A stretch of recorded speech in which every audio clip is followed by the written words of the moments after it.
Marvel's Avengers failing miserably genuinely brought a smile to my face. When we first saw footage of it, it looked like the most generic, sad attempt at a cash grab that I'd seen in a while. With Avengers in an embarrassing state and no one playing it, could there be a chance of series like Deus Ex coming back?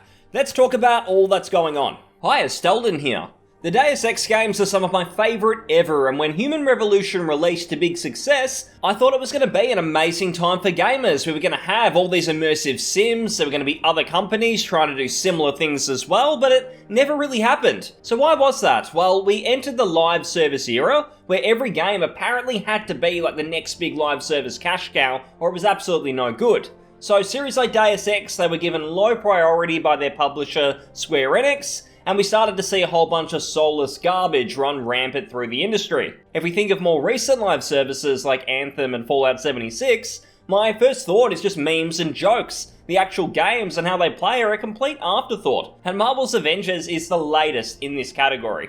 A live service is supposedly meant to be about constant updates, we're going to get all this content over time, there's going to be everything happening, but the only updates I've heard from this game is just how pathetic it's getting, and that no one's playing it. Deus Ex is very relevant to the discussion because not too long ago, it was actually revealed that Deus Ex Mankind Divided, so this being a game that released in 2016, purely single player, this game had more active players on Steam than Marvel's Avengers did, which was meant to be like the next big modern multiplayer blockbuster, and it couldn't even beat a 4-year-old one-player game. I couldn't stop laughing when I heard this, because we have been told for years by AAA publishers that gamers don't want single-player titles. They don't want immersive gameplay, quality level design, and incredible choices. All they want is brainless live services, apparently. The only choice we want, according to them, is to be able to buy pay-to-win options in the form of microtransactions. How convenient is that? That narrative has since fallen completely flat on its face, and aside from a few select live services like Destiny, most of the new wave live services have completely crashed and burned. It's really only the old guard, games like WoW, which are still going consistently, and look, obviously there's a lot of other multiplayer games, but the ones that offer a ton of content updates, or at least that's what they promise, and all these ridiculous roadmaps, where are they? There's not many around that are actually big hits. It's not really speculation anymore either, because Marvel's Avengers has pretty much proved to be the latest disaster.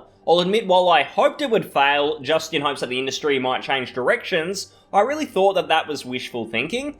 I mean, that IP plus all of these young gamers who aren't disillusioned by the modern gaming industry like I am, surely they're all going to buy it and this game's going to be a big hit. I mean, I'm just an old boomer, surely that was going to be the case. Well, apparently not, because even the developers themselves have acknowledged it is a failure. No one's playing it, everyone's forgotten about it, I mean, except when they want to laugh at it, of course, and now the devs themselves have gotten desperate in trying to bring back players. The latest from Crystal Dynamics, who co-created this game with the Deus Ex devs, they've promised relief is in sight for their bored, dwindling player base. And they've said this while actually having less than 2,000 active players. And I can tell you that some MMOs have been shut down completely, despite having far more players than that. So no one's wanting to play it, and the devs have responded, promising some pretty bare-bones sounding content that is apparently meant to pave the way for real story missions in the future. So that seems to be the new thing. Oh, we're going to put a bunch of updates in. They're not really content, but they're going to pave the way for future content. So you should be happy with that, right?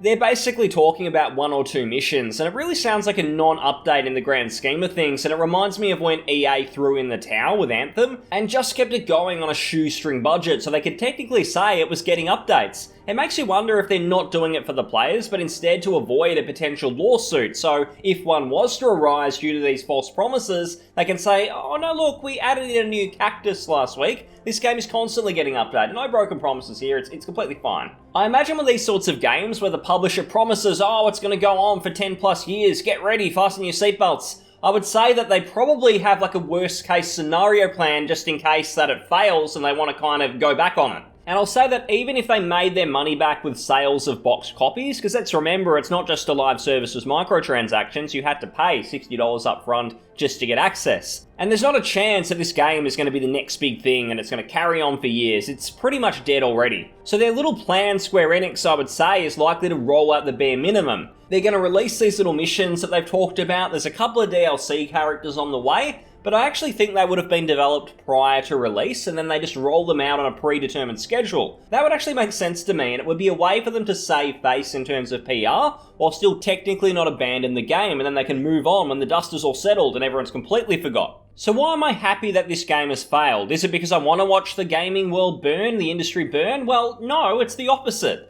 These games are terrible for gaming, because when I was a kid and I went to someone's house, they were always playing something that was awesome and really eye-catching. Maybe they were playing Crash Bandicoot or Mario on their console. Perhaps they were getting stuck into Age of Empires or Medal of Honor Allied Assault on their PC, and it would really intrigue me. I'd rush home, I'd play them for myself, or I guess in Age of Empires' case it'd be the cereal box demo copy. But I mean, back then when we were kids, it was hard to buy these games, and I'll say that they did really have an impact on me when I eventually got round to playing them. These days a kid goes to someone's house though, and it's games with barely any content. They're constantly asking for your credit card details since they want you to buy crap off the in-game shop. And very few of them have any impact on the industry overall. They're very forgettable. Kids seeing these are likely going to find another hobby, or they'll just stick to one game like Fortnite, and they'll forget about everything else. So at least when a game like Avengers fails, maybe it'll teach the publisher, and for this game it is Square Enix, maybe it'll teach them a lesson that making a quality game and then marketing that properly is what's going to get the customers to line up and buy it. Maybe you aren't going to make the next GTA 5 if you do that. It might not be that big, but it's going to be consistent. It's going to be consistent revenue, and it'll build loyal, happy fans. And that's what happened with Deus Ex Human Revolution. You released it and people are still talking about it to this day. They're still theorizing, talking about what ifs in terms of sequels and hoping, praying that a new one will be announced. I can't really think of any recent live service games that have people begging for a sequel. People are tired of them. Even EA accepted it to some degree, and it's why we got Star Wars Jedi Fallen Order and the recent Star Wars Squadrons. Even the most greedy of publishers know that an all-out live service lineup just doesn't work. Square Enix are the most frustrating publisher though, because they've got access to these brilliant IPs like Deus Ex and Thief, and they're just sitting on them doing absolutely nothing. We can only hope that they're finally given a reality check and they can go back to building quality franchises. I mean, not that they've ever really been known for too much consistent quality, but now would be a good time to start. They've also recently delayed another live service they had in the pipeline, that being Outriders. Now I'm guessing here, but I imagine that with Avengers failings coming from it being so bare bones in terms of content, that may have contributed to their decision to delay that game, and they're worried about yet another bomb. I do have a little bit of hope that Square Enix might be moving in the right direction, and that's thanks to some other single-player focused titles like Balan Wonderworld, which is a platformer, along with Neo a Replicant, so maybe the time is now right for Deus Ex. News on a potential sequel hasn't really been forthcoming, but there is some talk I've seen online about Eidos Montreal, the most recent Deus Ex developer, having been working on a secret project. Now this could be anything. It may even be the Guardians of the Galaxy game they were supposedly working on as early as 3 years ago,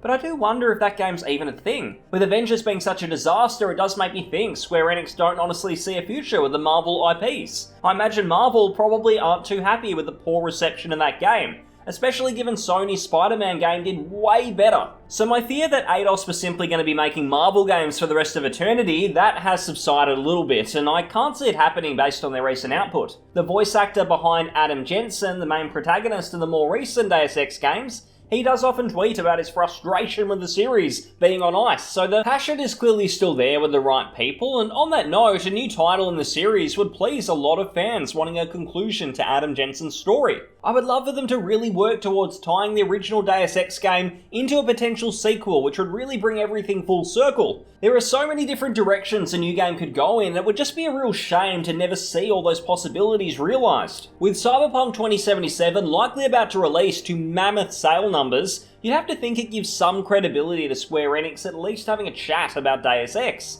I mean, Cyberpunk's going to have everyone glued to it when it comes out. All other games won't matter for that short period of time, and this is a game with no real history in the video game world. You look at Deus Ex and it's got a ton of history, a ton of existing fans, and it seems ludicrous that Square wouldn't even want to try and emulate some of that success. That being said, I wouldn't want the devs to completely copy Cyberpunk. I do prefer my hubs in Deus Ex, thank you very much, but they could still market it as being set in a similar world with similar problems. And surely the people who are craving more Cyberpunk, assuming it's good by the way, it could be absolutely terrible, I'm just assuming here, but those people, they'd be looking for anything to get that fix, like so many had been looking for with Witcher 3, they wanted that fix. A new Deus Ex game would be in a perfect position to gain those customers if it was to come out in the next few years. If I was being super optimistic, I'd say the Deus Ex team's secret project could be Deus Ex related, and my money would be on probably something else, but I also don't think it's necessarily a live service. There's also the chance that they're working on more than one game, given Square did expand their team pretty dramatically a little while ago, so you never know. We could be getting more Adam Jensen after all, or at least more Deus Ex. I do think if anything's going to happen with Deus Ex in the future, then we are going to have to be patient. I think eventually something just has to. It's one of those IPs that is loved, it's always going to have its fans. So if Square Enix are getting desperate, if they do want to kind of invest in something long term, Deus Ex I would say is a pretty safe IP in a post-cyberpunk world especially. Now you can see here core decay. I've brought this up because I feel that this is probably the closest thing we're going to get to Deus Ex for quite a while, assuming Cyberpunk doesn't fill that void. I don't really think it will. I think it'll be a very different kind of game. But core decay, it's looking absolutely fantastic. It's an indie game, of course. It's pretty small, but it's looking pretty cool, and it is coming out next year, so it's one to keep an eye on. I've talked about it briefly a couple of times, but awesome looking game, so I hope it gets a bit of support, and it can hopefully pave the way for future games of a similar style, whether it's from indie developers or anyone else. So I hope you enjoyed the video. Thanks very much for watching, and if you did, please comment, like, and subscribe. I'll see you on the next one. Thanks again, and bye-bye.